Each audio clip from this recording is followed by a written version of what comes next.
हो गई स्टार्ट। चलो ठीक है भाई, गुड मॉर्निंग।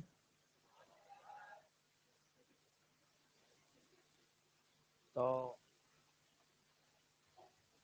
फोटो डायोड चल रहा था, है ना? तो एक बार फोटो डायोड वापस सीखते हैं ताकि मजा आ जाए। और आज अपन ये तीनों पढ़ लेंगे, फोटो डायोड, सोलर सेल और एलईडी।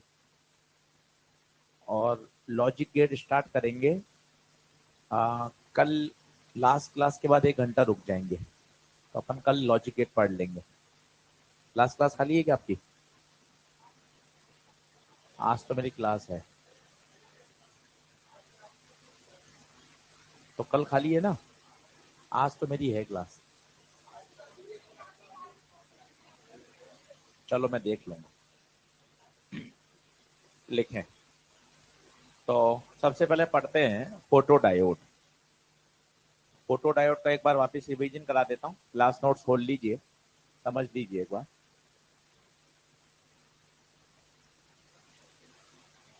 Photo diode. तो फिर क्लास चालू हो गई। बोल। हाँ, चलो। तो क्लास नोट्स खोल लीजिए, फोटो डायोड के बारे में सोचिए, तीनों इंपॉर्टेंट हैं। सबसे पहले फोटो डायोड की वर्किंग क्या होती है, काम क्या आता है? ये काम आता है लाइट को डिटेक्ट करने में, लाइट को डिटेक्ट करने में। तो सबसे पहली बात, इसका सिंबल पता होना चाहिए। ये डायोड बनाया और इसमें हम लाइट को क्या कराएंगे, इंसिडेंट कराएंगे, तभी इसको क्या करेगा, डिटेक्ट। इंपॉर्टेंट पॉइंट है, कौन से बायस में काम करता है? रिवर्स बायस में। पूछो रिवर्स बायस में क्यों? क्योंकि रिवर्स बायस में करंट कम होती है, तो कोई भी जो चेंज होगा वो नोटिसेबल होगा। समझ में आ रही है बात? क्योंकि ऑलरेडी करंट बहुत कम है, रिवर्स बायस है, तो जब भी आप इसमें लाइट इंसिडेंट कराओगे तो करंट बढ़ेगी, करंट बढ़ेगी तो क्या होगा, वो चेंज क्या होगा, नोटिसेबल होगा। तो इस बात का ध्यान रखिएगा। जैसे अगर मैं इसकी करेक्टरिस्टिक बनाऊं, तो यहां आता है आपका V और यहां आ रहा है I। जब आपने कोई कोई करंट, कोई लाइट को इंसिडेंट नहीं कराया, तो ये वाला ग्राफ है, बताइए इस ग्राफ को क्या बोलते हैं? Dark current. पूछो डार्क करंट क्यों? डार्क करंट क्यों? जब कोई भी लाइट इंसिडेंट नहीं हो रही है। जैसे लाइट इंसिडेंट कराएंगे क्या होगा, वर्किंग समझिए, वापस बताइए। ये पीएन, ये आपका डिप्लीशन लेयर, ये आपने लाइट इंसिडेंट कराई। इस लाइट की खासियत बताइए। इस लाइट का जो SC बाय लैम्डा होगा वो बैंड गैप से क्या होना चाहिए, ज्यादा। कारण बताइए, बैंड गैप से ज्यादा होने का कारण क्या होगा? ताकि इलेक्ट्रॉन्स को कहां से कहां खुदा दे, बैलेंस बैंड से कंडक्शन बैंड में।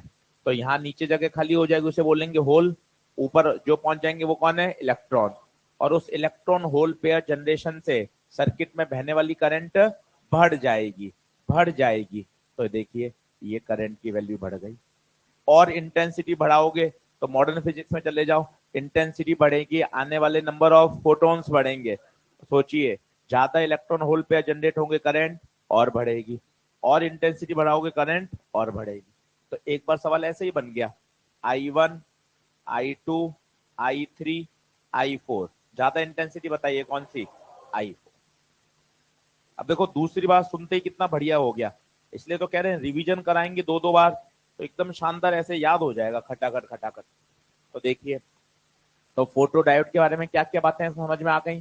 पहला, रिवर्स बायस में काम आता है। रिवर्स बायस में क्यों काम में लेते हैं?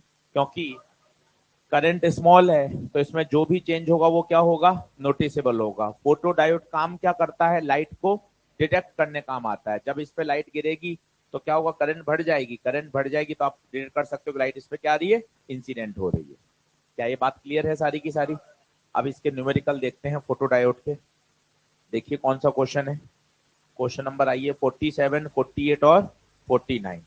अब जैसे ही आपको ये SC बाय लैम्डा दिख रहा है, तो अब आपको पुरानी बातें याद आ रही हैं। कौन सी? SC बाय लैम्डा की जगह याद करो, ये फोटोन की ऊर्जा है, ये फोटोन की ऊर्जा है। SC बाय लैम्डा किसकी ऊर्जा है, फोटोन। मॉडर्न फिजिक्स पहला लेक्चर, पहला लेक्चर, फोटोन की ऊर्जा है, बताइए। तो SC बाय लैम्डा तो होता है जूल में, और दूसरा 12,400 बटे लैम्डा। इसमें लैम्डा किस में रखा जाएगा, एंगस्ट्रॉम में। एक और बताया था फ्रीक्वेंसी में एच न्यू, और अगर इलेक्ट्रॉन वोल्ट में चाहिए 4.1 इंटू 10⁻⁻50। ये सारी बातें आज सिखाऊंगा। आज से रिवीजन चालू कर रहा हूँ मॉडर्न फिजिक्स का। जितने कॉन्सेप्ट हैं सारे सुन लेंगे, तो अटेंड करिए। 3 दिन में पूरा मॉडर्न शानदार रिवाइज हो जाएगा। फरवरी मार्च में एक बार फिर कराऊंगा, तो ये इतनी बार सुन लेंगे ना तो कॉन्सेप्ट सीधा सीधा क्लिक करेगा कि इस सवाल में ये बात लगानी पड़ती है।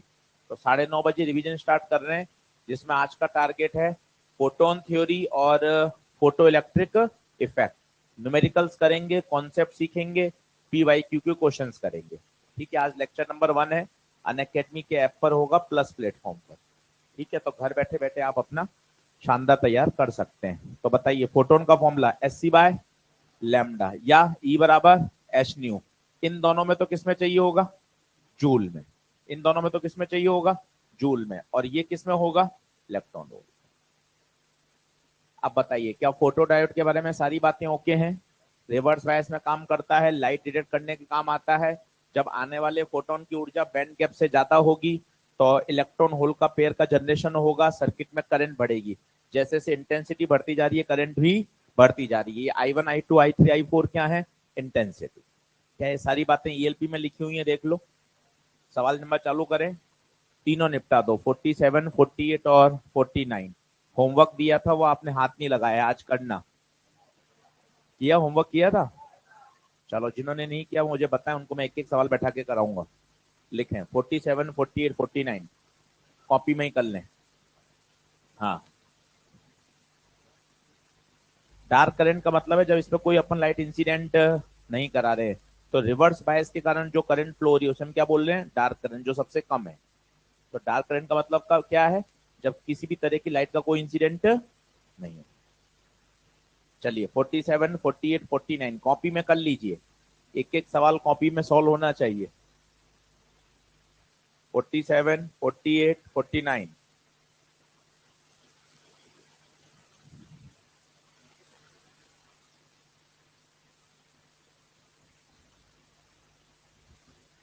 ELP लेके नहीं आया लाला? भूल क्या गया? ये तो 3 सवाल तेरे सही होंगे, भूल गए। धीरे धीरे तो इकट्ठे करने, देख मॉडर्न की क्लास अटेंड करना और 6 सवाल वो तैयार कराऊंगा। ठीक है ना? फिर जो कमी रह जाएगी फिर फरवरी में फिर लगाऊंगा क्लास 3 दिन की।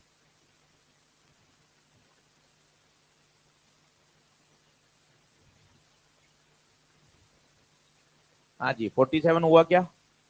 बताइए 47 क्या कह रहा है? दिखाओ। In a PN junction photo cell, photo electromotive force produce by monochromatic light. ये फोटो इलेक्ट्रोमोटिव फोर्स कुछ नहीं, इसका शॉर्ट फॉर्म देखो, इलेक्ट्रोमोटिव फोर्स, EMF। EMF बोले तो करंट। EMF आएगा तभी तो सर्किट में करंट फ्लो होगी। किसके प्रोपोर्शनल होती है बताइए? इंटेंसिटी।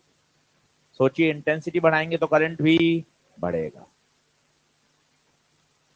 48 निपटाओ, 49 निपटाओ, और उसको फोटो इलेक्ट्रोमोटिव फोर्स को छोटा लिख दो, फोटो EMF। वो थोड़ा जल्दी क्लिक करता है।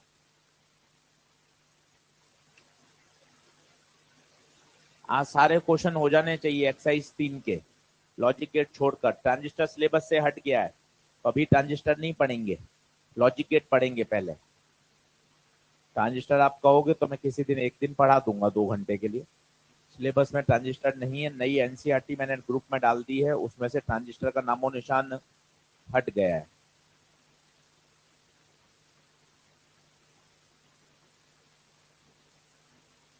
हाँ तिवारी जी, 48 हुआ क्या?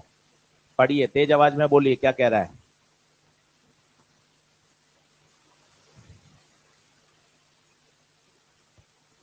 2.5 इलेक्ट्रॉन वोल्ट। क्या लग रहा है आपको, ये एनर्जी है, माइट्रोकॉन्ड्रिया है, क्या है ये? एनर्जी है। इलेक्ट्रॉन वोल्ट दे रखा है, इसलिए क्या रही होगी तिवारी जी? ये एनर्जी रही होगी। इतना समझ पा रहे हैं आप? बहुत बढ़िया, आगे बोलिए। वेवलेंथ, अब आप देखो पूछा क्या है? Wavelength lambda.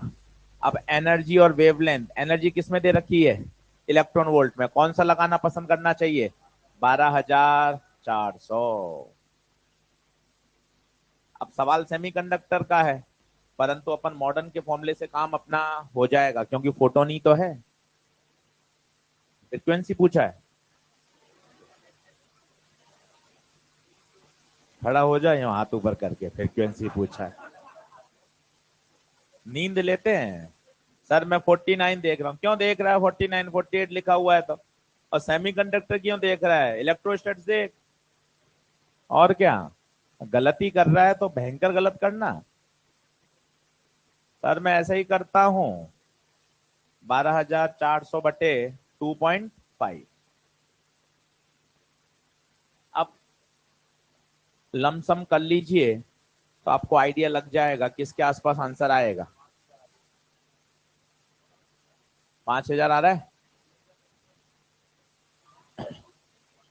तो देखिए, ये पॉइंट हटेगा तो ऊपर 10 आ जाएगा। सही है। तो ये हो गया आपके कितना, 10 और 10 100, 25 का पहाड़ा 4 बार चला गया। तो लैम्डा 1240 इंटू 4, तो 5,000 के आसपास आ गया। इट कैन डिटेक्ट, तो कौन कौन सी लाइट को डिटेक्ट कर सकता है? उससे कम वाली करेगा या ज्यादा वाली करेगा? सोचो सोचो।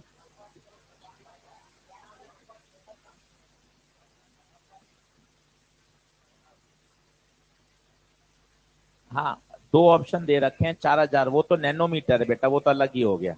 दो ऑप्शन है, नींद में ही है। दोनों अलग अलग है, एक नैनो में एक एंगस्ट्रॉम में है। हाँ।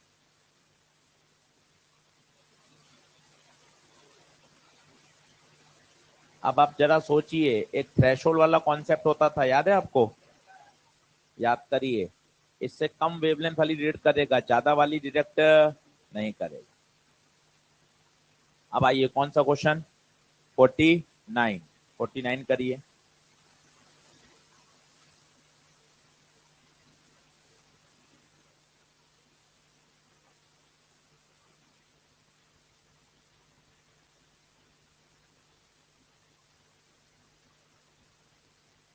अब 49 में क्या है जरा सोचिए खुद।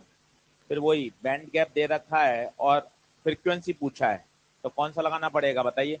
4.1 इंटू 10⁻15। सेमीकंडक्टर सवाल बहुत आसान आते हैं। 3 सवाल खटाखट सही हो जाएंगे। जब आप इसका एक बार और रिवीजन कर लोगे ना, तैयार, शानदार हो जाएगा। और एक बार एक्सरसाइज 3 करके देखो जिसने नहीं करी है, तब आपको आइडिया लगेगा, अरे यार इतने सरल सवाल आते हैं, कहीं कोई टेंशन ही नहीं है। बोनस प्रश्न माने जाते हैं ये। चलिए, क्वेश्चन नंबर 49। ऑप्शन देखिए क्या पूछ रहा है वो, फ्रीक्वेंसी पूछ रहा है। तो अब मैं ई का फॉर्मूला क्या लगा दूंगा, 4.1 इंटू 10⁻15 न्यू। एनर्जी दे रखी है, फ्रीक्वेंसी आ जाएगी। देखिए आ रहा है क्या आंसर?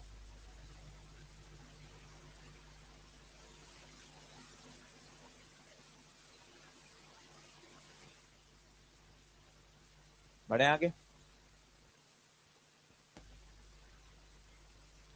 चलो, तीनों टिक लगा दो। फोटो डायरेक्ट मेरे हिसाब से समझ में आ जाना चाहिए। ये रिवीजन कराया है। हाँ, ये तो फ्रीक्वेंसी है लाला। चलिए बढ़े आगे। तो ये फोटो डायरेक्ट हो गया। अब सेम वर्किंग होती है सोलर सेल की। पन्ना पलटिए, सोलर सेल खोलिए।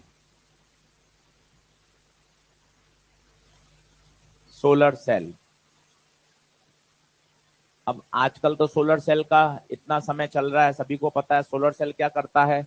लाइट को लाइट को इलेक्ट्रिकल एनर्जी में क्या करता है, कन्वर्ट करता है। घरों पे सोलर पैनल लगाए हुए हैं। पहले भी सोलर पैनल आते थे, पर अभी चलन ज्यादा क्यों है? पहले सोलर पैनल का खर्चा ज्यादा आता था और जो बिजली की यूनिट है वो कम थी। अब लाइट की यूनिट का पैसा बढ़ गया है, सोलर पैनल ज्यादा कॉस्ट इफेक्टिव हो गया है। तो अभी आप देखें ज्यादातर घरों के ऊपर क्या लगाए जा रहे हैं, सोलर पैनल। तो बेसिक सा कॉन्सेप्ट बताइए, सोलर पैनल करता क्या है?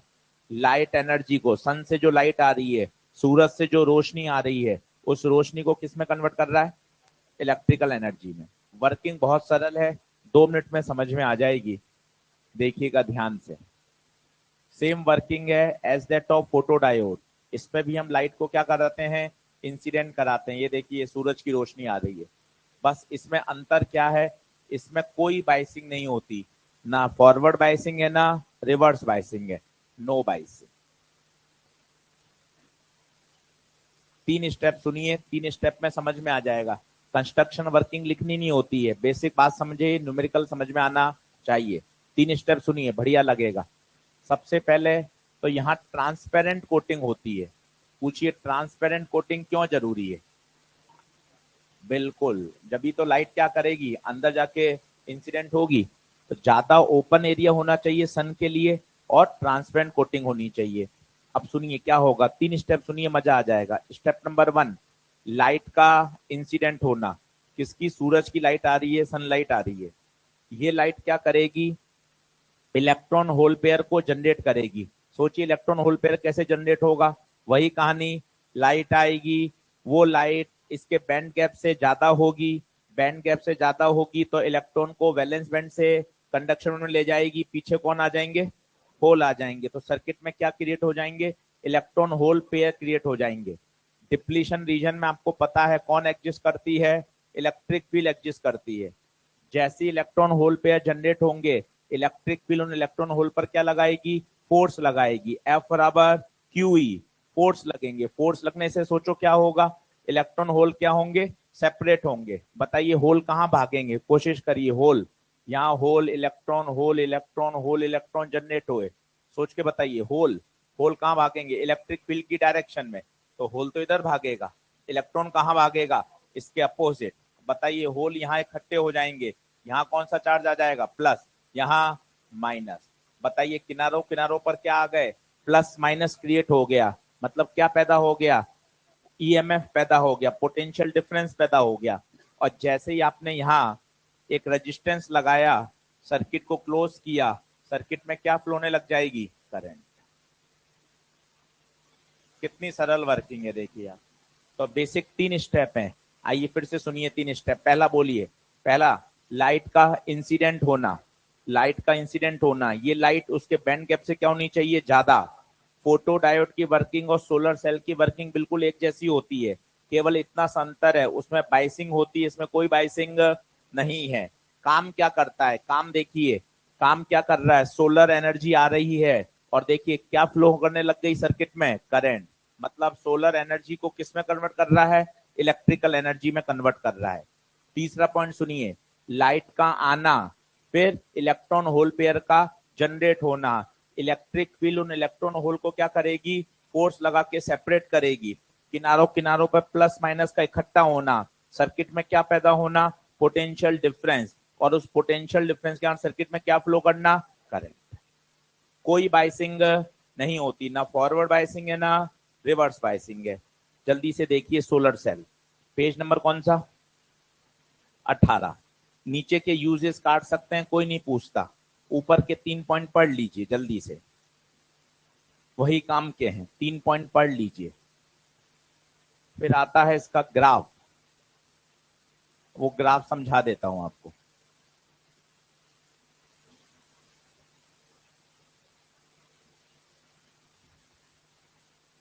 आराम से 2 पॉइंट पढ़ लीजिए, मन में बोलिए, साइड में लिख लीजिए।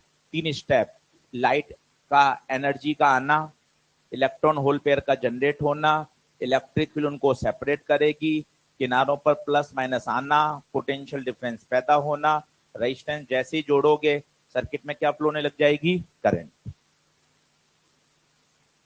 देख लीजिए सब लिखा हुआ है, वहां और लिखना चाहें तो लिख लीजिए।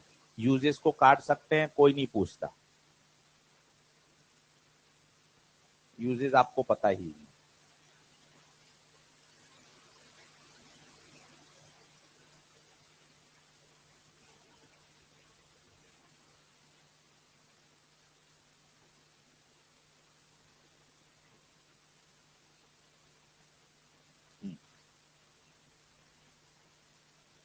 अरे ये तो पीएन जंक्शन डायोड है, इलेक्ट्रिक फील्ड तो रहती ना डिप्लीशन रीजन में।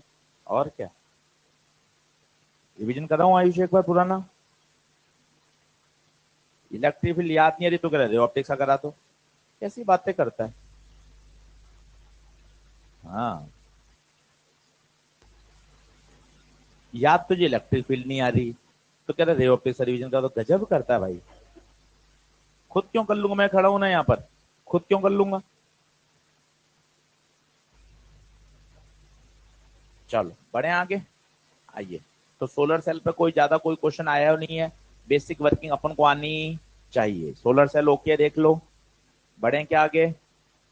चलो अब बताइए तीसरा उपकरण कौन सा। एलईडी। एलईडी पर आते हैं। हाँ, ग्राफ समझाना था, सही बात।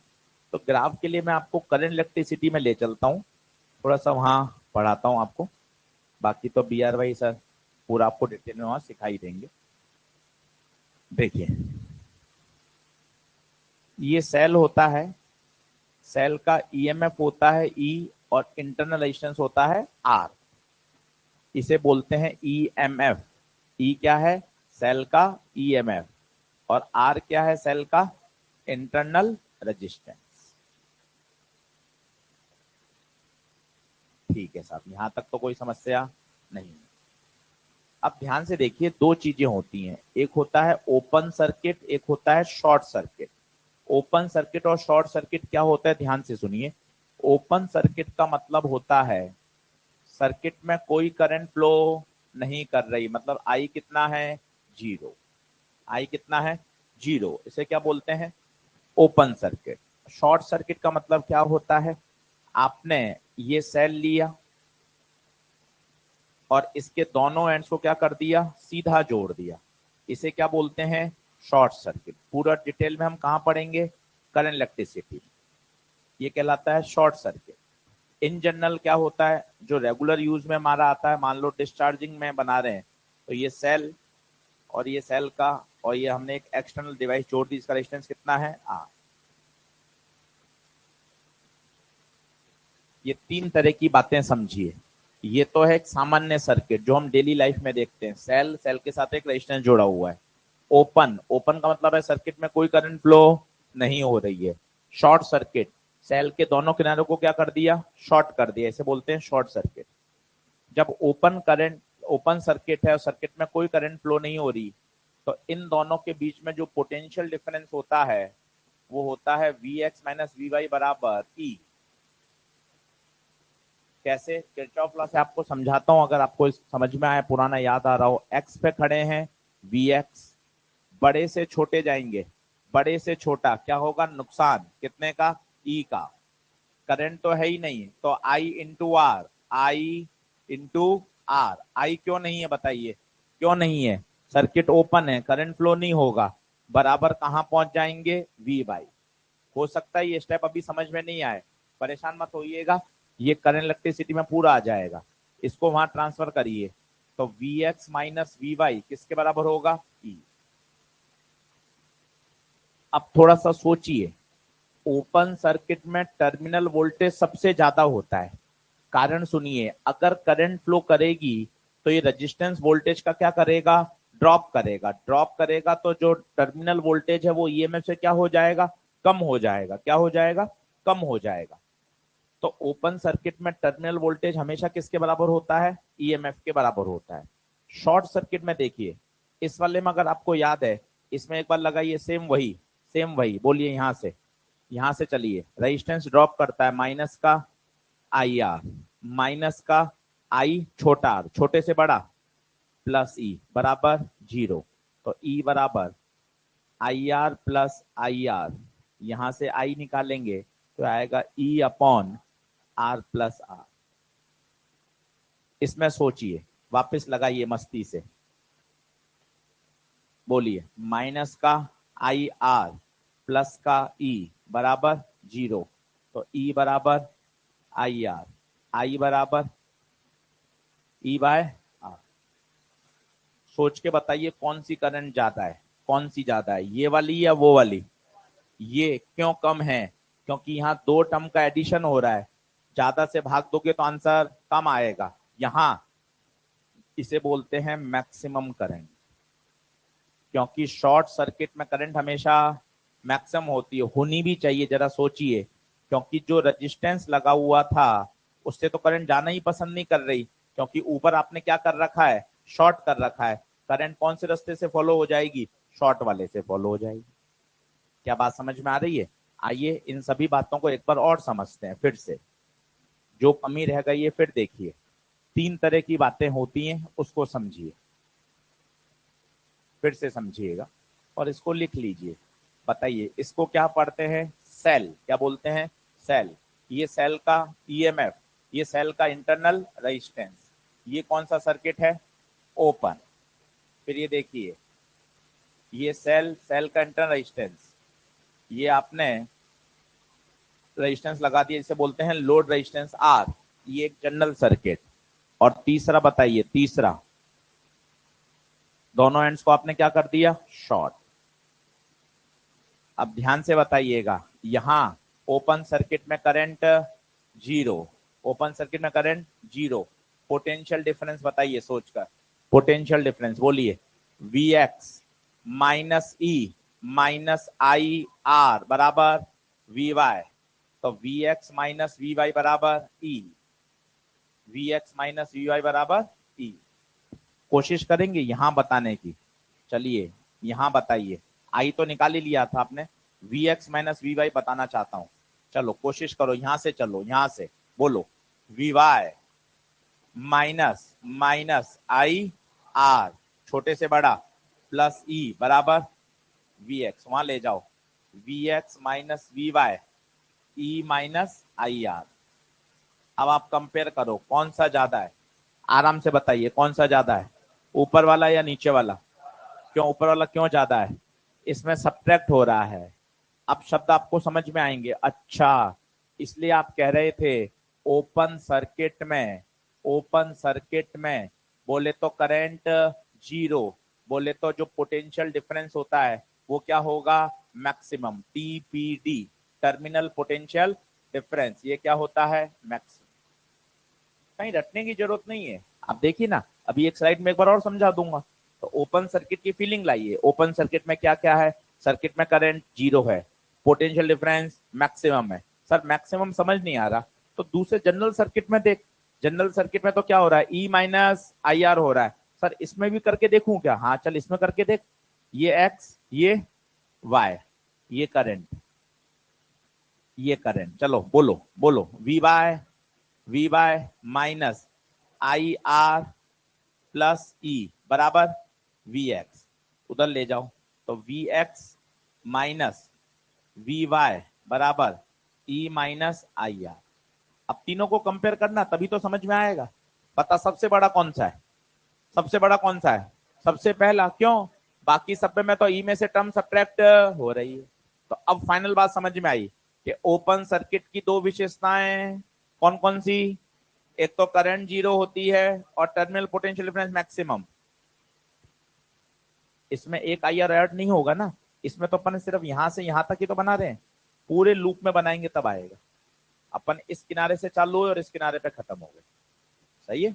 उस आर का उपयोग इस आई में आ चुका है। ये जो आई होगी वो कितनी होगी? वो भी अपन ने बताई, कितनी आई थी? E upon R plus R, जबकि यहां आई कितना आएगा?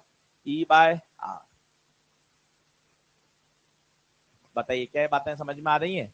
इसको लिख के रखिए, तीनों पॉइंट्स को एक बार और समझाता हूं, तो ये आपको हमेशा तैयार आएंगे। ओपन सर्किट क्या होता है, शॉर्ट सर्किट क्या होता है, करंट कैसे निकालते हैं, टर्मिनल वोल्टेज क्या होता है। इससे आपके 6 सवाल नीट के सॉल्व हो जाएंगे इस वाली स्लाइड से। एक बार और एक्सप्लेन करता हूं, एक बार आप लिख लीजिए तीनों सर्किट को। ये सब मुझे अभी वहां काम आएंगे जब मैं सोलर सेल का कैरेक्टरिस्टिक ग्राफ समझाऊंगा। यहां से पॉइंट्स निकल के आएंगे। ओपन सर्किट में वोल्टेज मैक्सिमम होता है और शॉर्ट सर्किट में करंट मैक्सिमम होती है। तीनों पॉइंट्स को लिख लीजिए।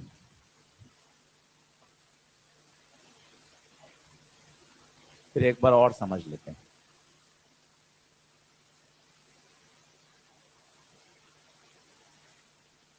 याद आ तो घर पे ही रहेगा, तो कितने बजे तक? चलो उसमें क्या है, मैं यहाँ ऑफिस से लूंगा, तो घर पे ही रहेगा। घर से ली थी किसी का क्लास?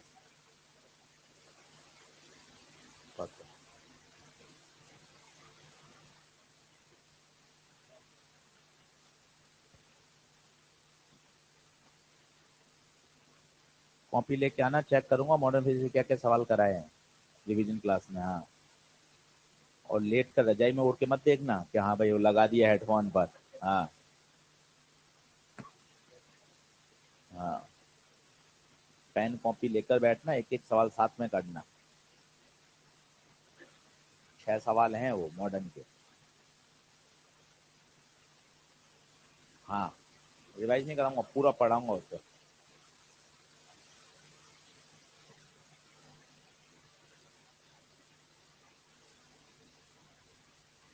बढ़ूं क्या आगे?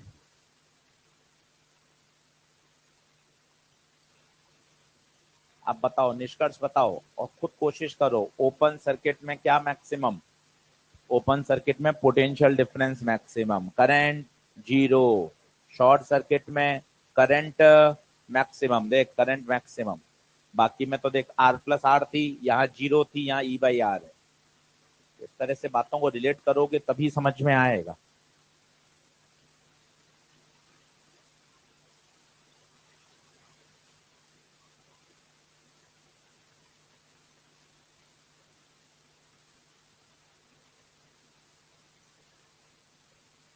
फिर एक जेनर का सवाल कराता हूँ, zener diode as a voltage stabiliser, वो याद आ जाएगा एक बार।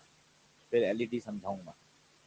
आज ये एलईडी तक के सारे पेज पूरे हो जाने चाहिए, पेज नंबर 18 तक। शुरू से 1 से चालू करो, 18 तक पूरे पढ़ो और लगभग सवाल हो जाएंगे 49। 49 के 49 सारे क्वेश्चन आने चाहिए। उसके बाद ट्रांजिस्टर है, पीछे एनसीईआरटी के सवाल हैं, वो भी अभी सारे करा दूंगा।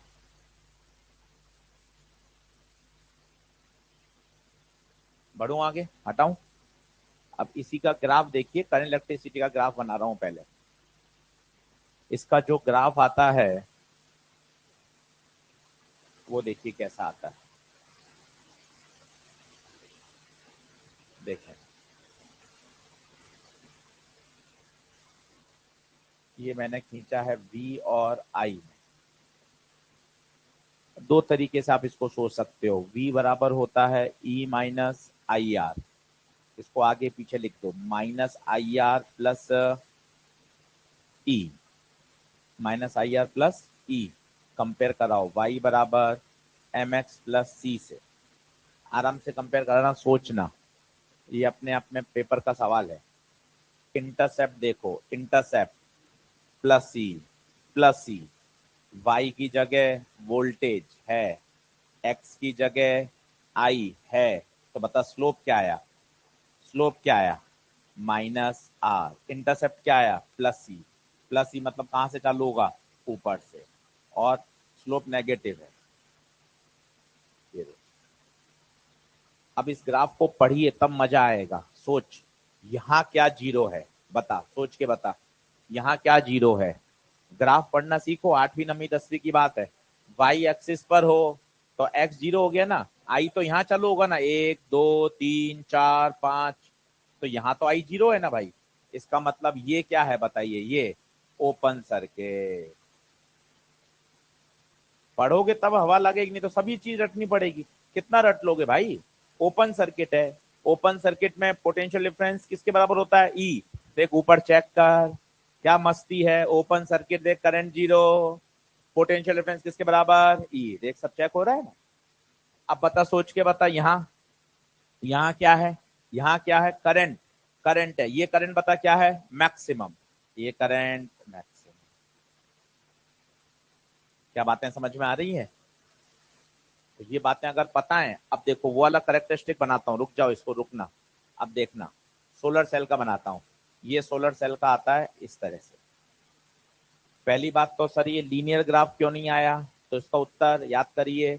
ओमिक डिवाइस होती है और एक नॉन ओमिक होती है। ओमिक होती है जो ओम के नियम का पालन करती है, वहां स्ट्रेट लाइन आता है। पीएन जंक्शन कैसा? याद करिए, नॉन ओमिक। याद है नॉन ओमिक क्यों? याद करो, इसके ग्राफ ऐसे आते थे, याद करें। कैसा है ये? ओमिक है, नॉन ओमिक है? अगर ओमिक होता तो वी और आई के बीच में सरल रेखा आता, परंतु ये सरल रेखा नहीं आ रहा, because PN junction is a non ohmic device. ये देखिए, नॉन ओमिक डिवाइस है। अब आप खुद बताइए कहाँ ओपन सर्किट होगा, कहाँ शॉर्ट सर्किट? नीट में आया हुआ सवाल है, मॉड्यूल में दे रखा है। अब आप जिसने पूरा समझा है 10 मिनट, वो बता सकता है। अब कोशिश करिए, नहीं तो रटना पड़ेगा। यहाँ बताइए, यहाँ क्या जीरो है? करंट जीरो है, करंट जीरो है। क्यों भाई? वोल्टेज तो है ना भाई, वोल्टेज तो है ना। करंट क्या है? जीरो है। और यहाँ क्या जीरो है? वोल्टेज जीरो है। यहाँ करंट जीरो है। यहाँ सोचिए करंट, यहाँ वोल्टेज मैक्सिमम है। वोल्टेज मैक्सिमम कब होता है? Open circuit. अब देख ग्राफ में लिखा हुआ होगा, ध्यान से ग्राफ देख, ग्राफ देख। अब वो तो समझ में आ रहा होगा, दो बिंदु देख, ओपन सर्किट, शॉर्ट सर्किट। अब वो एक बिंदु समझने के लिए इतनी मेहनत करनी पड़ी। अब देख, अब मजा आएगा, देख। हाँ सर, सर वोल्टेज मैक्सिमम है, अच्छा करंट जीरो है, यहाँ करंट जीरो है, करंट जीरो है मतलब ओपन। अरे सर यहाँ करंट मैक्सिमम है, करंट मैक्सिमम मतलब शॉर्ट सर्किट। देख ओपन शॉर्ट लिखा हुआ है वहां। नीट में सवाल आया हुआ है कि दोनों बिंदु क्या बताते हैं। रट्टाबाजी नहीं चलेगी, समझिए। कहाँ V जीरो है, कहाँ I जीरो है। सोचिए, अगर जहां I जीरो है वो ओपन सर्किट होता है, जहां I मैक्सिमम है वो शॉर्ट सर्किट होता है। और ये वाली बात एक बार लिखोगे ना तो समझ में आएगा ना अपने आप ही, ओपन सर्किट क्या होता है, शॉर्ट सर्किट क्या होता है। ये देखिए, ये पूरी कहानी लिखी हुई है। एक बार और बता देता हूँ, आप कहें तो बोलो, एक बार और देख लो। अरे क्या आ गया यार, एक बार और देखो। नहीं, फालतू बात नहीं कोई करेगा। चलो, ओपन सर्किट समझ लिया करो तुम।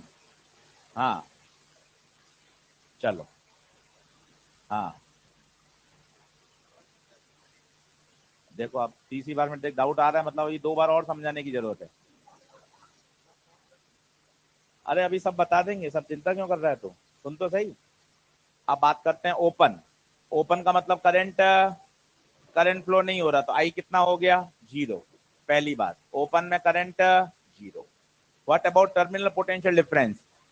क्यों मैक्सिमम बताइए। दूसरा तरीका, बगैर किरचॉफ लॉ लगाए, जब करंट ही नहीं है, जब करंट ही नहीं है तो ये रेजिस्टेंस वोल्टेज का ड्रॉप ही नहीं करेगा। लॉजिकली तो समझो, रेजिस्टेंस क्या करता है? पोटेंशियल का ड्रॉप करता है। जब सर्किट में करंट ही फ्लो नहीं हो रही तो रेजिस्टेंस वोल्टेज का ड्रॉप ही नहीं करेगा। ड्रॉप नहीं करेगा मतलब नुकसान नहीं होगा। तो टीपीडी क्या आएगा? Maximum. What is TPD? Terminal potential difference. कैसे निकालते हैं? किरचॉफ लगा दो। वी एक्स माइनस बड़े से छोटा नुकसान ई माइनस आई आर बराबर, तो बताओ V X minus V Y equal to. तो ओपन सर्किट की खास बात बताओ। पहली, करंट जीरो। दूसरी, टर्मिनल पोटेंशियल डिफरेंस मैक्सिमम। क्या ओपन की दोनों बातें याद हैं? चल भाई, अब तू अपना डाउट पूछ। कौन सा, सोलर का या सेल का? दो ग्राफ थे। दोनों का ही, हाँ दोनों का ही। क्या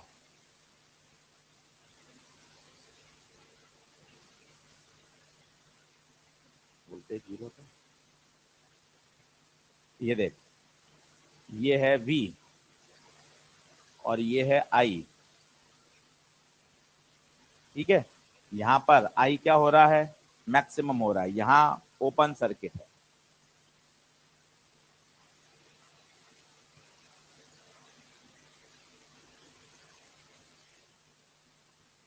मतलब वोल्ट नहीं, ये तो किसके अक्रॉस है? ये ओपन सर्किट है, इससे नहीं पता चल रहा है। इसमें तो अपन क्या देखना चाहते हैं, वो कहाँ करंट जीरो है, कहाँ करंट मैक्सिमम है। जीरो मैक्सिमम तो हमने यहाँ से ड्राइव कर ली ना, कि करंट जीरो का मतलब क्या है? ओपन सर्किट है। और करंट मैक्सिमम का क्या मतलब है? शॉर्ट सर्किट है। वो वहां से दिखाना चाहते हैं ना। इस वाले ग्राफ में देख, इसमें क्या पता चल रहा है कि हाँ भाई यहाँ क्या चीज है, बता। यहाँ क्या हो रहा है? कोशिश करो, यहाँ क्या है? यहाँ क्या है? करंट जीरो है। करंट जीरो मतलब क्या हो गया? Open circuit. ये कंक्लूजन है। वहां देख, वहां क्या है? Current maximum. करंट कब मैक्सिमम होती है? Short circuit. दो बातें हैं, शॉर्ट सर्किट और ओपन सर्किट। शॉर्ट सर्किट में करंट मैक्सिमम क्यों होगी, जरा सोच के बता। क्योंकि वो आर को क्या कर गई? बाईपास कर गई। सही बात है। बढ़े आगे, चलिए।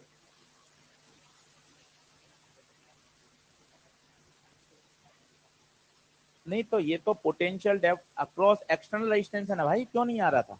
वो तो अपन सोच नहीं पा रहे ना। ये वी है, इसके अक्रॉस जब इसमें मान ले करंट ही नहीं है तो इसके अक्रॉस पोटेंशियल डिफरेंस कितना होगा? इस रेजिस्टेंस के अक्रॉस है। आई समझ में बात? अब आ जाती है धीरे धीरे, चिंता मत किया, सब सीख जाएगा। बढ़े आगे, चलो ये हो गया सोलर सेल, समझ में आ गया क्या भाई? आगे बढ़े। अब आइए किस पर, एलईडी पर आइए। एलईडी खोलिए, एलईडी बढ़ लें। एलईडी काम का है, इस पर क्वेश्चन आए हुए हैं, फटाफट एलईडी को खत्म करते हैं। मीनवाइल 5-7 सवाल सबसे एंड वाले खोलिए एनसीईआरटी के, उससे एक बार कॉन्सेप्ट रिव्यू कर लेंगे। पेज नंबर कौन सा? 23 नंबर। इसके करिए 1 से 5, अभी पढ़ लीजिए। पांचों के एक बार और कॉन्सेप्ट सिखा देता हूँ, रिव्यू हो जाएंगे। जिसने करे हैं वो हाथ खड़ा करके बताएगा कि हाँ सर मैंने समझ लिए। 1 से 5 एक एक करके भी पूछूंगा, पांचों वापस कर लीजिए और एक्सप्लेनेशन बोलिए कि सर इसका एक्सप्लेनेशन ये होगा, वो कोशिश करिए। फिर एलईडी पे आता हूँ।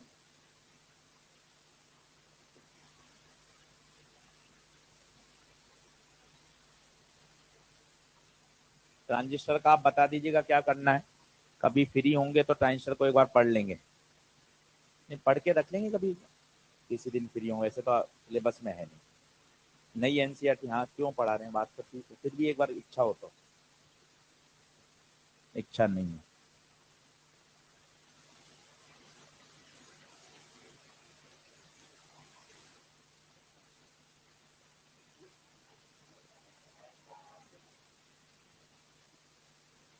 चलिए पहला दूसरा तीसरा चौथा पांचवा करके दिखाएं फटाफट, फिर एलईडी की तैयारी कर रहा हूँ।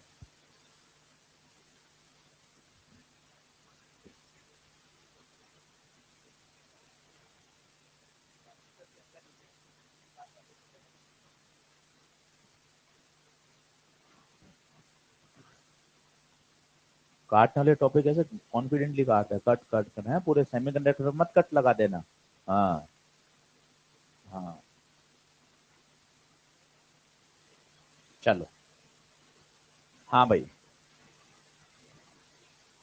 1 से 5 सारे एनसीईआरटी के प्रश्न है ये। पूरा पेज नंबर 1 से शुरू करो और पूरे 1 से लेकर 49 तक सारे कर लो, फिर 2 घंटे और पढ़ लो कि सर एक बार पूरा रिवाइज करा दो।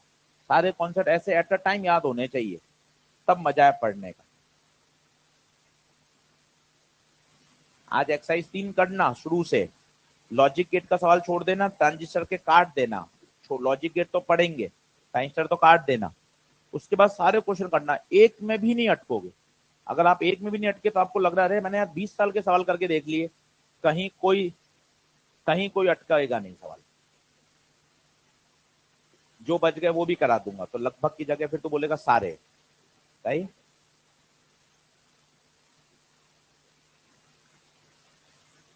तेरे घर चल चलूंगा हॉस्टल, तो बताना, मैं तेरे साथ बैठ के कर दूंगा सारे, है ना। सारा मास्टरी मेहनत करना चाहिए ना, अपन तो हाँ ठीक है।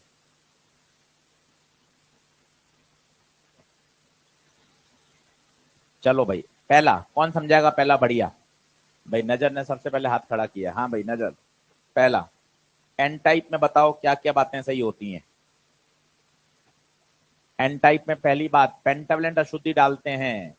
पेंटावेलेंट अशुद्धि डालेंगे तो होती है पेंटावेलेंट, 5 इलेक्ट्रॉन, पांचवा सर्किट को दान कर देगा।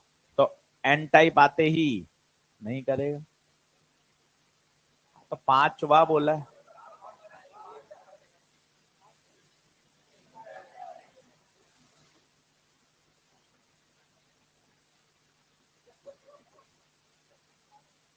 नहीं मत सुन, पेंटावेलेंट अशुद्धि डालेंगे, पांचवा इलेक्ट्रॉन क्या करेगा? दान करेगा, तो डोनर हो गया। इलेक्ट्रॉन दान करेगा तो सर्किट में इलेक्ट्रॉन इलेक्ट्रॉन ज्यादा हो जाएंगे, मेजोरिटी इलेक्ट्रॉन्स, माइनॉरिटी होल्स। इतनी बातें अगर याद आ गई तो बात हो जाएगी। और ये भी पूछा जाता है कौन सी अशुद्धि डालेंगे, वो भी बोलो। एन टाइप में पेंटावेलेंट, पेंटावेलेंट बोलो कौन? Pentavalent, N P A S D I, ये सब पेंटावेलेंट है। बोलो क्लियर हुआ? एन टाइप आते इतने सारे पॉइंट्स आने चाहिए। हो गया तैयार, लो तो सवाल हो गया पहला, आया हुआ है पेपर में। दूसरा चलो, दूसरा बताओ कौन बताएगा? हाँ भैया, कार्बन सिलिकॉन जर्मेनियम में बैंड गैप। अब कार्बन कौन है? अच्छा वो दूसरा है। Which of the statement is, अच्छा पी टाइप में उल्टा हो जाएगा, पेंटा की जगह ट्राई, डोनर की जगह एक्सेप्टर, मेजोरिटी इलेक्ट्रॉन की जगह होल्स, उल्टा हो जाएगा। सही बात है, चलिए बहुत बढ़िया, बैठ जा। तीसरा, तीसरा हाँ जी, कार्बन सिलिकॉन जर्मेनियम में बैंड गैप। अब ये याद होना चाहिए, इंफॉर्मेशन बेस्ड सवाल है। कार्बन तो इंसुलेटर हो गया, डायमंड, तो कार्बन का तो सबसे ज्यादा, और सिलिकॉन जर्मेनियम का याद करना पड़ेगा, पेपर में आया हुआ है, आया हुआ प्रश्न है। तो सिलिकॉन और जर्मेनियम याद होना चाहिए। जर्मेनियम का कम होता है सबसे, सिलिकॉन का उससे ज्यादा। बहुत बढ़िया, सही बात है, और उसका 6 होता है इंसुलेटर का, डायमंड के लिए। बहुत सही, आया हुआ है नीट में, ये ऑर्डर याद करना पड़ेगा।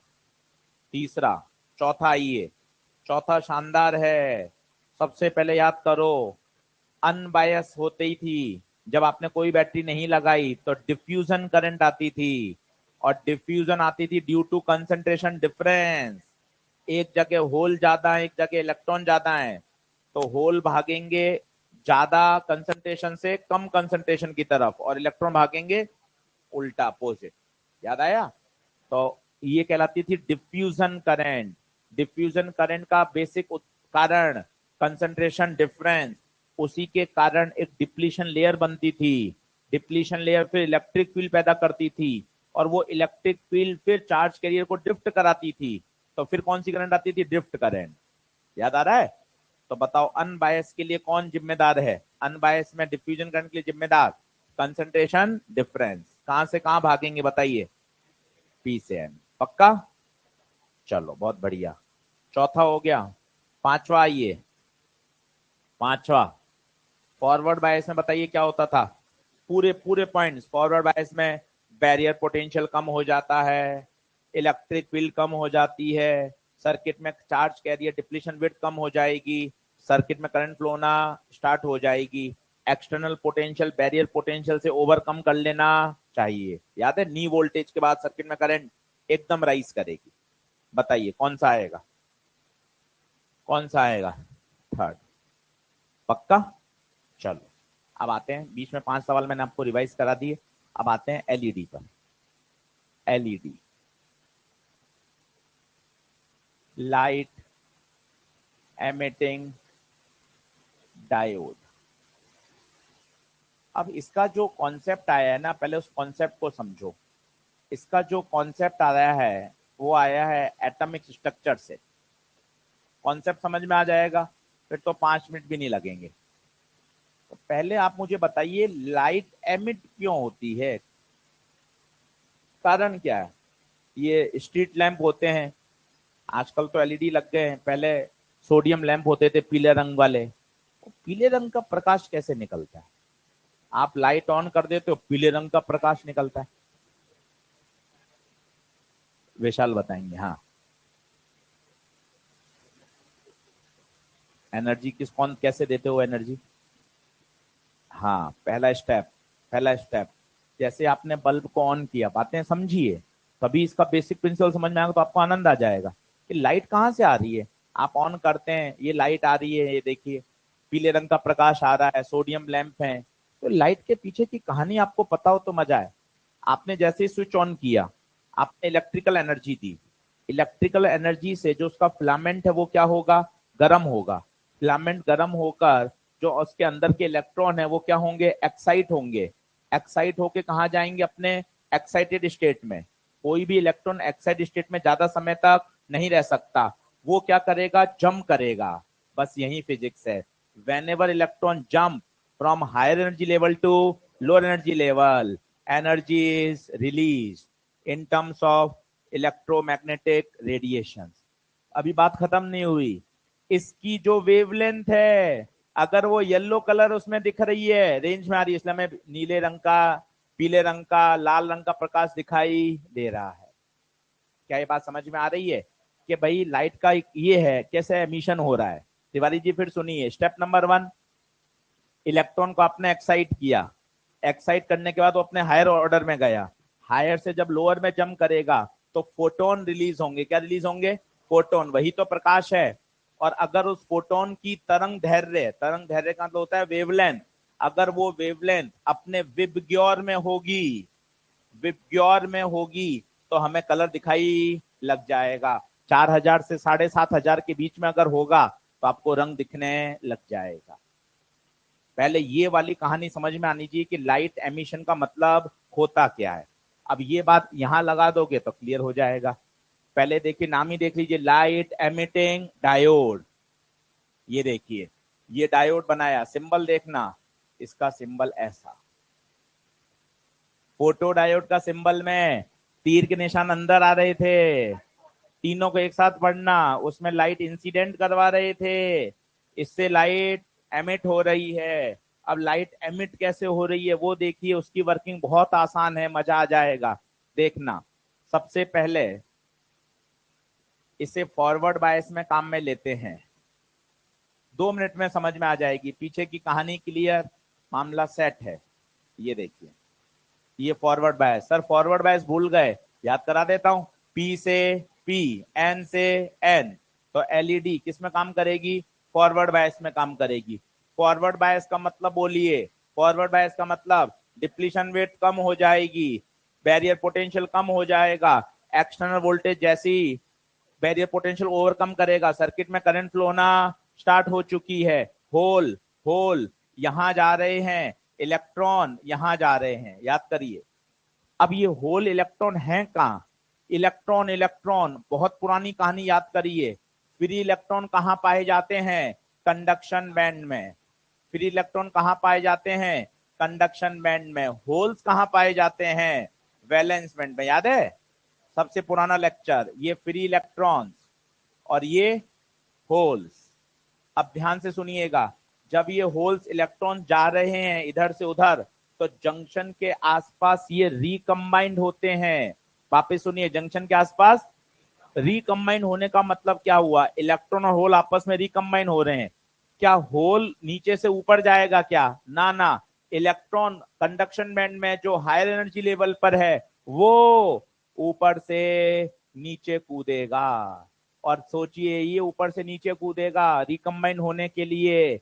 वही एटॉमिक वाली याद करिए, हायर एनर्जी लेवल से लोअर एनर्जी लेवल में आएगा, energy is release in terms of photons, और वही फोटॉन्स, वही प्रकाश हमें दिखाई दे रहा है।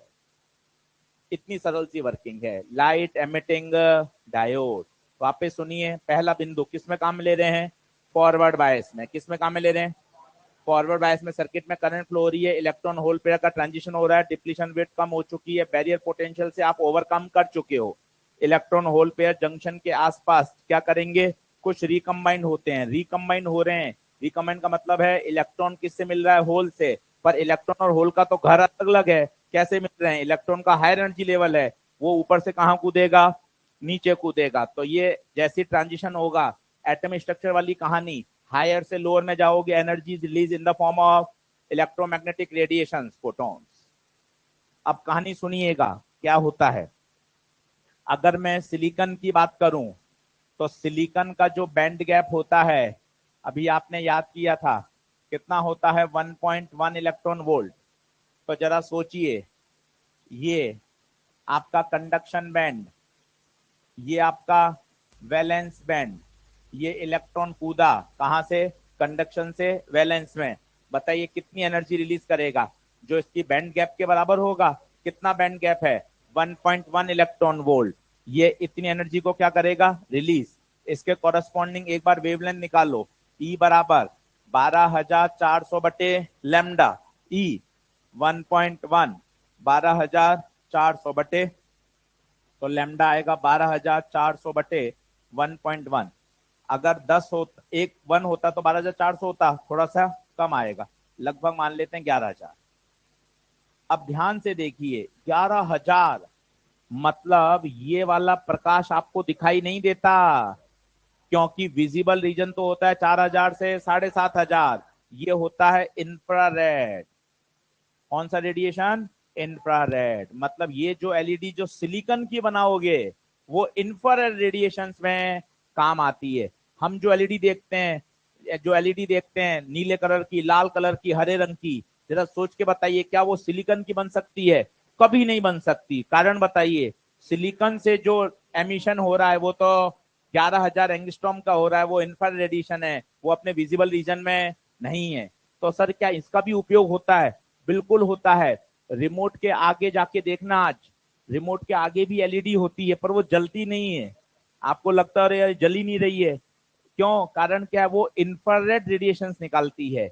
वो इंफ्रारेड रेडिएशंस कहाँ जाते हैं? वो टीवी के आगे लगा रहता है फोटो डायोड, लाइट उस पर गिरती है, फोटो डायोड उस लाइट को क्या करता है? सेंस करता है और अपने सर्किट को क्या कर देता है? ऑन। रिमोट रिमोट रिमोट के आगे देखने एक सफेद रंग की एलईडी लगी होती है, पर वो जलती नहीं है। क्यों? जैसे आप प्रेस करते हो वो इंफ्रारेड रेडिएशंस तो निकाल रहा है। इंफ्रारेड रेडिएशंस क्यों निकाल रहा है बताइए? क्योंकि जो उसकी वेवलेंथ है वो अपने विजिबल रीजन में नहीं है। क्या बातें समझ में आ रही है मैं क्या बोल रहा हूं आपको? तो ये लाइट एमिट करी, ये लाइट किस पे गिरेगी बताइए? किस पर? टीवी पे। टीवी के आगे लगा हुआ सेंसर फोटो डायोड, वो इस लाइट को क्या करेगा? डिटेक्ट करेगा और अपने सर्किट को क्या कर देगा? ऑन कर देगा। LED, light emitting diode. तो फिर वो नीले हरे पीले रंग की आती है, फिर वो कैसे बनाती जाए? फिर उसके लिए कंपाउंड अलग काम में लेते हैं। ऐसा कंपाउंड काम में लेंगे, अगला सुनिए, ऐसा कंपाउंड काम में लेंगे जिसका बैंड गैप ऐसा हो कि जो लैम्डा किस रेंज में दे? 4,000 से 7,500। उल्टे ही बात सुनिए, कैसी? मुझे तो चाहिए लाल, ब्लू, इंडिगो, ग्रीन, वायलेट, ये कलर चाहिए। तो मुझे लैम्डा चाहिए 4,000 से 7,500। तो मैं इस तरह का बैंड गैप काम में लूंगा जिससे मेरी लैम्डा कितनी निकल कर आए? 4,000 से 7,500। सिलिकॉन ने हाथ जोड़ लिए क्या? क्यों सिलिकॉन ने हाथ क्यों जोड़ लिए? सिलिकॉन तो जो लैम्डा दे रहा है वो तो 11,000 दे रहा है, वो अपने विजिबल रीजन में नहीं है। तो ये तो कौन से रीजन में दे रहा है? इंफ्रारेड में। तो फिर एक कंपाउंड काम में लेते हैं जिसे बोलते हैं गैलिनियम आर्सेनाइड फॉस्फोरस, GaAsP। सही बात है। अब इसका कंपाउंड होता है, कंपाउंड। कंपाउंड का मतलब होता है, यहाँ एक्स लिख रहे हैं, यहाँ 1 - x लिख रहे हैं। ये समझ रहे हो? x 1 - x का मतलब क्या है? अगर ये 0.2 है तो वो क्या हो जाएगा? 0.8। अलग अलग कंपाउंड नहीं बनते? CH2 COS CH2S, अलग अलग कंपाउंड बन रहे हैं। तो ये लिखा हुआ है GaSP। सही है क्या? हाँ, एस के साथ 1 - x हो तो कोई समस्या नहीं है इसमें, वो तो स्टैंडर्ड है। एस के साथ क्या लिखते हैं? 1 - x। कोई रटने की जरूरत नहीं है, कोई नहीं पूछता। पर x 1 - x समझ में आ रहे हो? मतलब फॉस्फोरस अगर 0.2 ले रहे हैं तो वो कितना हो जाएगा? 0.8। ये क्या कहलाता है? Compound semiconductor. किस क्यों आवश्यकता पड़ी बताइए? क्यों आवश्यकता पड़ी? इसका जो बैंड गैप है, इसका जो बैंड गैप है उसके कॉरस्पॉन्डिंग जो लैम्डा निकल कर आएगी वो किस रीजन में लाई करेगी? अपने विजिबल रीजन में। आए क्या? आइए फिर से सारे पॉइंट पढ़िए। एलईडी के नीचे सारा काट सकते हैं, कोई एडवांटेज यूजेस कोई नहीं पूछता। पहले 4 पॉइंट अच्छे से समझिए, मैं आपको वापस समझाता हूँ एक एक पॉइंट लॉजिकली। फिर इसमें एक कॉन्सेप्ट है, जो लैम्डा निकलता है वो बैंड गैप से स्लाइटली कम होता है, उसका भी मैं आपको कारण बताता हूँ।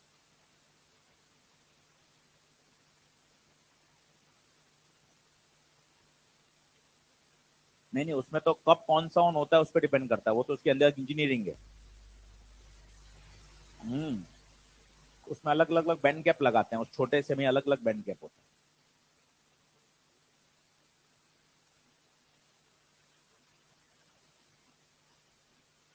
तो लाइट का पहले एमिशन का बेसिक एटॉमिक ट्रांजिशन अगर आपने सीख लिया तो आपको चुटकियों का खेल लगेगा। अच्छा यार, वो सोडियम लैंप से पीले रंग का प्रकाश क्यों निकलता है?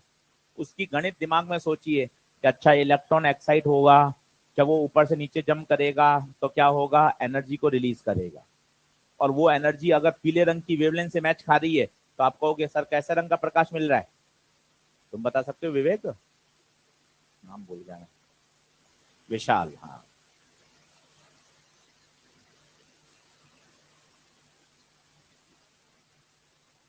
क्लियर है? सोना मत, क्लास अटेंड करना 9:30 बजे, फिर 6 सवाल सही हो जाएंगे मॉडर्न के। हाँ, तो सो जाए। और क्या? तो क्या वो सारा रिवाइज हो जाएगा सही सही, और अच्छे तरीके से वापस वही शब्द सुन लेगी ना, तो दिमाग में वो बातें क्या हो जाती हैं? फिर परमानेंट स्थायी हो जाती हैं कि अच्छा इंटेंसिटी बढ़ेगा क्या होगा, फ्रीक्वेंसी स्टॉपिंग पोटेंशियल संबंध क्या होता है। Number of photons per second का एक फॉर्मूला होता है, P lambda by S C, सबसे पॉपुलर फॉर्मूला है। फिर जब फोटोन जाते हैं तो दो केस बनते हैं, दीवार से टकराना और वापस लौटना, तो उसमें वो फोर्स लगाते हैं, एक में टू आता है, एक में टू नहीं आता। तो जब इस बात को वापस सिस्टमेटिक ऑर्डर में सुन लोगे ना, तो आपको और अच्छे से क्या हो जाएगा, तैयार हो जाएगा।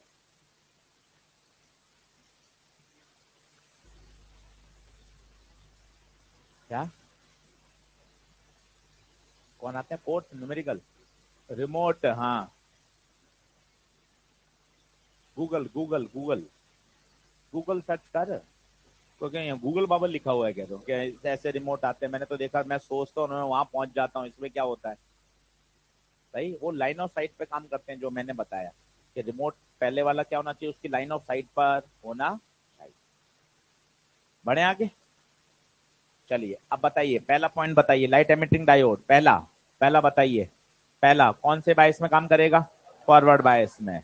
दूसरा बताइए, ऐसा कंपाउंड काम में लेना पड़ता है जिसका बैंड गैप, ये 1.8 से 3 ये कहां से आ गया, अरे रटने की जरूरत नहीं है, इसके कॉरेस्पॉन्डिंग जो वेवलेंथ आएगी ना, वो 4000 से 7500 आएगी। समझ रहे हैं बात को। तो 1.83 कोई रॉकेट साइंस नहीं है, ये वो बैंड गैप है जिसके कॉरेस्पॉन्डिंग जो वेवलेंथ आएगी वो अपने विजिबल रीजन में आएगी। कौन सा कंपाउंड काम में लेते हैं, गैलेनियम आर्सेनाइड फॉस्फेट। ये एक्स 1 - एक्स में परेशान मत हो, अगर वो 0.4 है तो वो 0.6 है, वो 0.2 है तो ये 0.8 है, कोई नहीं पूछना। अगला देखिए, अगला बताइए, अच्छा इसके जो करेक्टरिस्टिक ग्राफ हैं, क्या वो फॉरवर्ड करेक्टरिस्टिक से मिल रहे हैं क्या, पूछो, फॉरवर्ड करेक्टरिस्टिक मिल रहे हैं, मिलनी चाहिए क्योंकि फॉरवर्ड बायस में काम करता है। ये देखिए, जैसे ही barrier potential knee voltage external voltage जैसे ही बैरियर पोटेंशियल को ओवरकम करेगा, सर्किट में करंट एकदम से बढ़ जाएगी। अब जरा सोच के बताओगे, ये आरजीबी क्यों आ रहे हैं अलग अलग, एक आर है, एक जी और एक बी है, आर पहले क्यों, जी बाद में क्यों, ऐसा क्यों, सोच के देखो। सब लॉजिक है, सब लॉजिक है। आरजीबी क्यों, लॉजिक है ना, देख जरा सोच, सबका नी वोल्टेज अलग अलग आएगा, आरजीबी में सबकी रेड, सबकी वेवलेंथ अलग अलग है, सोचो वेवलेंथ अलग अलग होगी तो बैंड गैप भी अलग अलग होगा, बैंड गैप अलग होगा तो जो बैरियर पोटेंशियल है वो भी अलग अलग होगा।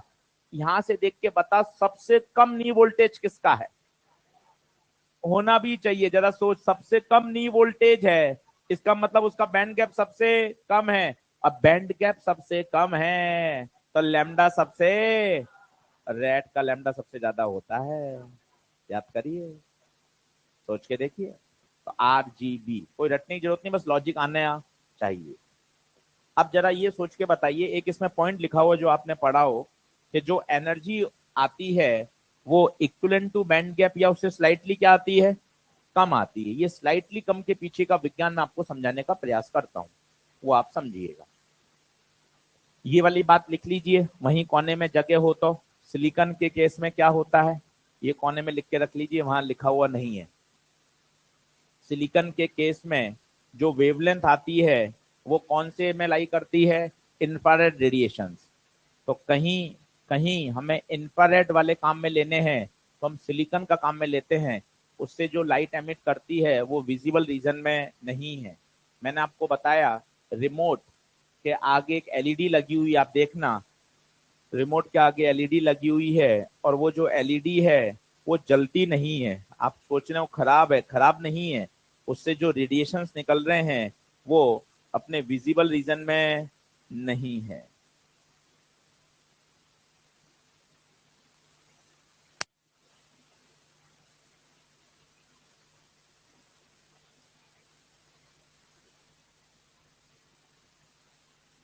बोलिए, बढ़ूं क्या आगे। अब आता है कि सर आप कह रहे हो कि जो फोटोन की वेवलेंथ है वो एग्जैक्टली इस बैंड गैप के बराबर नहीं है, इससे हल्की सी कम भी हो सकती है, तो उसके लिए थोड़ी सी विज्ञान सुनिएगा, याद आ जाएगी। सबसे ऊपर बताइए कौन होता है, सबसे ऊपर कंडक्शन बैंड, इधर कौन होता है, वैलेंस बैंड। एक मैंने आपको याद करो तो एक इम्प्योरिटी का एनर्जी लेवल बताया था, याद है किसी को, पेंटावेलेंट, पेंटावेलेंट डोनर जो एनर्जी लेवल होता है वो ऊपर होता है। कोई बताएगा ऊपर क्यों होता था? क्योंकि उसके पास इलेक्ट्रॉन ज्यादा होते थे, ये देखिए। और किसी को पता हो ये बैंड गैप भी होता था 0.05। बहुत कम एनर्जी पर ही ये सारे इलेक्ट्रॉन निकल कर कहां पहुंच जाते थे? कंडक्शन में, याद आ रहा है? और ये वाला कौन होता था? एक्सेप्टर का एनर्जी लेवल। इसमें बताइए कौन होते थे? होल। और यहां आपके कौन है? Free electron.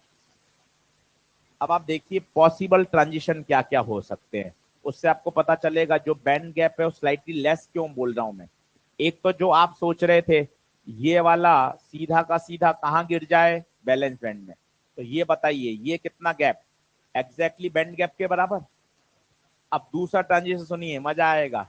ये इलेक्ट्रॉन यहां से निकले पर इस वाले होल से ही क्या हो जाए? रिकम्बाइन हो जाए। तीसरा सुनिए, तीसरा, ये वाला इलेक्ट्रॉन इस वाले होल से रिकम्बाइन हो। चौथा सुनिए, चौथा, ये वाला इलेक्ट्रॉन इस वाले होल से रिकम्बाइन हो। क्या 4 ट्रांजिशन समझ में आ रहे हैं? क्या क्या ट्रांजिशन सोच के बताइए। इलेक्ट्रॉन होल का रिकॉम्बिनेशन चाहिए। अब पॉसिबल, पॉसिबल सबसे आसान तो जो आप सोच रहे हैं, कंडक्शन से कहां आ रहा है? बैलेंस में, बात नंबर 1। दूसरा बताइए कंडक्शन से कहां जाए? Acceptor energy level. अब पता ये वाला जो गैप है, ये जो गैप है वो बैंड गैप से स्लाइटली कम है, स्लाइटली कम है। अब वो वाला पॉइंट पढ़ो, समझ में आएगा। अब देखो वो पॉइंट समझ में आएगा। कौन सा पॉइंट है वो? चौथा। पढ़ो ध्यान से। तो जो एनर्जी रेडिएशन होती है एलईडी में वो बैंड गैप के बराबर या आयुष बैंड गैप से हल्की सी कम भी पॉसिबल है। पेपर में सवाल आया हुआ है कि एलईडी में जो एनर्जी आ रही है बैंड गैप के बराबर, बराबर कब आएगी बताइए? बराबर कब आएगी? कंडक्शन से सीधा बैलेंस में आएगा तो एग्जैक्टली बराबर देगा। दूसरे ट्रांजिशन में ऊर्जा हल्की सी कम आएगी। अब चौथा पॉइंट पढ़िए, अच्छे से समझ में आएगा अंडरलाइन करके। हाँ जी। क्यों? पी और एन पूरा है ना भाई? क्या बात कर रहा है? सेमीकंडक्टर जो डायोड है वो पी है, एन है या पी एन है? बोल बोल। अरे पूछ ले। कौन सा होगा? डोनर होगा, एक्सेप्टर होगा, दोनों होंगे? क्यों दोनों क्यों होंगे? ये बात समझ, सब आ जाएगा, चिंता मत किया, घबरा मत। सीखो न, सीखने बैठोगे तो सब सीख जाओगे और आराम से नंबर लाए जा सकते हैं। ऐसी कोई समस्या नहीं है। पेपर में कुछ भी ऐसा रॉकेट साइंस नहीं आता है। बहुत छोटी छोटी बातें पूछी जाती हैं।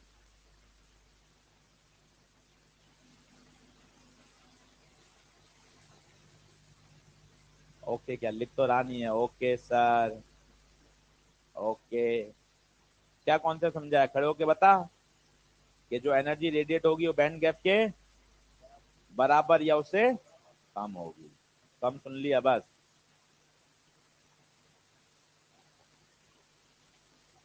चलो अब नीचे के 2 सवाल निपटाओ। 45 और 46 दोनों कर लो। वी आई करेक्टर वापिस समझा दूं वो, क्योंकि ये फॉरवर्ड बायस में है तो फॉरवर्ड बायस वाली याद कर। फॉरवर्ड बायस वाली कैसे होती थी?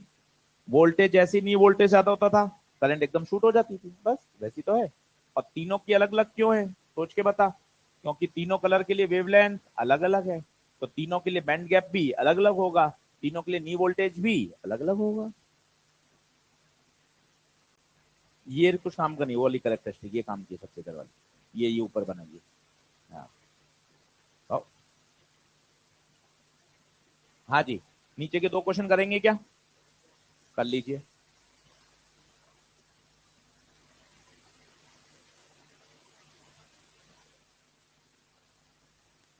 46 नंबर देखिए।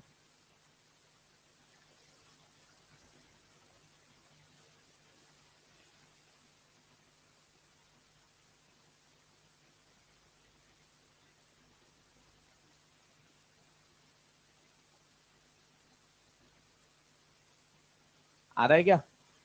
46 आ गया? गलत है क्या पीछे? सही दे रखा है। जो बैंड गैप होगा वो लाइट, जो एनर्जी होगा वो एग्जैक्टली बैंड गैप के बराबर या स्लाइटली कम। ठीक है। और उससे ऊपर वाला देखो तो, उससे ऊपर वाला वो तो न्यूमेरिकल है। उसमें दो ऑप्शन गलती से एक जैसे आ गए हैं ना, उसको आप काट दीजिएगा। अलग अलग हैं क्या? अच्छा ठीक है, फिर ठीक, फिर तो कोई दिक्कत नहीं। नहीं, वो नैनो और एंगस्ट्रॉम सेम हो जाएंगे ना। दूसरा और चौथा, दूसरा और चौथा सही हो जाएंगे। उसको काट दीजिए।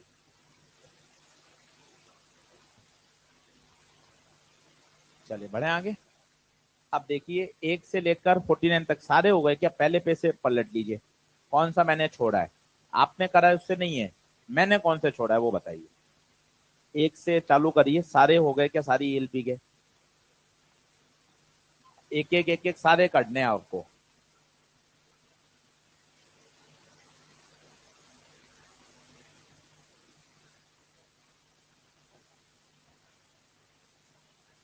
नाइन्थ नहीं करवाया, 9 दिखा भाई, 9 दिखाओ।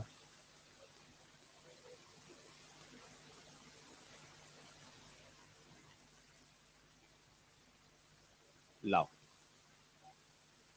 9। वो कह रहा है, हाँ ये अपन ने उस समय छोड़ दिया था कि भाई एक्सटेंसिव पढ़ेंगे, बिल्कुल सही, पर अब हो जाएगा। क्या कह रहा है कि रजिस्टिविटी बताओ। रजिस्टिविटी ना निकाल के पहले सिग्मा बताओ। सिग्मा क्या होता था? फॉर्मूला याद है? एन ई म्यू, याद है? और एन टाइप है, तो सोच एन में कौन ज्यादा होते हैं? एन में कौन ज्यादा होते हैं? इलेक्ट्रॉन्स। तो ये एन ई म्यू ई, ये तो है सिग्मा। सिग्मा होता है conductivity.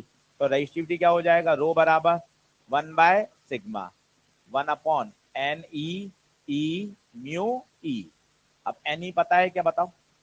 N E, N E concentration दे रखी है क्या? बताओ। Density of electrons 10⁻19। ई रटा हुआ है 1.6 इंटू 10⁻19। मोबिलिटी बताओ। 1.6, 1.6। बोलो क्लियर है? चलो अब बताओ। 19 से तो 19 कट गया, ये पॉइंट हटेगा तो ऊपर 10, ये पॉइंट हटेगा तो ऊपर 10। दो का पहाड़ा 5, 8, 5, ऊपर 25, नीचे 16। 16 का पहाड़ा नीचे 64 है, 64। ठीक है, अब सॉल्व कर लीजिए। 25/64 तो कितना आ जाएगा सोचिए। अगर ये 50 होता, ऐसे सोचो ना, सब अप्रोक्सीमेशन, तुम डिवाइड करने बैठ गए, अप्रोक्सीमेशन से सब हो जाता है। ये 50 होता तो 1/2 होता, 0.5। ये 50 से ज्यादा है तो 0.5 से कम आए। सॉल्व तो करने नहीं पड़ता, सब अप्रोक्सीमेशन से सॉल्व हो जाता है। अब देखिए उत्तर क्या आ जाएगा? 0.4, 0.39 तो 0.4 आ गया। हो गया, क्लियर है? अब इसका 10 से 15 दिन बाद एक क्लास लूंगा जिसमें पूरा सेमीकंडक्टर अच्छे से क्लास में रिवाइज कराऊंगा। 2 घंटे लूंगा, सारे क्वेश्चन, सारे कॉन्सेप्ट एक बार और सुन लेना, तो एकदम शानदार तैयार हो जाएगा। अब मुझे बताना है सिर्फ क्या? Logic gate. तो कल की क्लास का सुन लीजिए तरीका। अगर कल सब क्लास होती हैं सारी, तो अंतिम क्लास के बाद रुक जाना, जब भी खत्म होती है बोले तो 1:40। दूसरा, अगर अंतिम क्लास ही नहीं होती तो मैं अंतिम क्लास में खुद ही आ जाऊंगा। दोनों बात समझ गए आप? नहीं, अब आप डाउट रहना नहीं चाहिए, आप समझ ही नहीं है या नहीं है। अगर सारी शेड्यूल होती हैं तो अंतिम कब खत्म होती है? खड़ा हो बता। 1:40 पे खत्म होती है, तो अगर सारी क्लासें होती हैं तो मैं कब से चालू करूंगा पढ़ाना? 1:40 से। ठीक है, हाँ, 1:40 से चालू करूंगा। और मान ले 5वीं क्लास किसी अध्यापक की नहीं होती है, तो उस वाले पीरियड में मैं आ जाऊंगा। हाँ, अब बताइए। लॉजिक गेट ट्रांजिस्टर तो सिलेबस में नहीं है, पढ़ ही नहीं रहे। पहले सिलेबस का काम कर लें, फिर फरवरी मार्च में कभी मिलेंगे तब ट्रांजिस्टर पढ़ा दूंगा। सही है? Intensity power upon area.